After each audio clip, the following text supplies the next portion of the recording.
আসসালামু আলাইকুম। আপনারা দেখছেন SK TV Bangladesh news. SK TV Bangladesh নিউজের সকলকে স্বাগতম। যে কোনো সংবাদ সবার আগে পেয়ে যেতে চোখ রাখুন এসকে টিভি বাংলাদেশ নিউজে। এখন দেখবেন বিস্তারিত।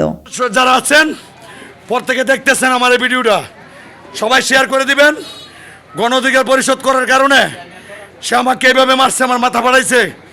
তারপরে আমার এই যে দেখেন অবস্থা, এই যে দেখছেন আমার কাপড় অবস্থা দেখছেন, আমাকে সে এইভাবে মারছে, রক্তাক্ত করছে। আমি গণ অধিকার পরিষদ করার কারণে সে এসে আমার উপরে হামলা করছে।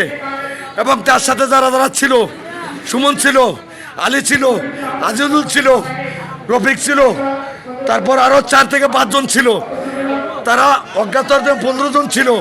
তারা এসে আমার উপরে একটা হামলা করছে। আমি এখানে বসা ছিলাম। আমি গণ অধিকার পরিষদ করার কারণে আমার মাথা ফাটাইছে। আমি শুধু এতটুকু জানি যে আজকে যারা এসে ধরছে, আমার মারছে, আমি কি যদি জীবিত থাকি। আমি বাঞ্ছারামপুর উপজেলা গণ অধিকার পরিষদের কমিটি 25 তারিখ মাত্র ভাইরাল হয়েছে। আমি গণ অধিকার পরিষদের কমিটি পোস্ট দিচ্ছি। পোস্ট দেওয়ার পরে আমি সেখানে বৈশা লইছি, উরুসে আসছি, এখানে বৈশা লইছি এক সাইডে ডাক্তারের দোকানে।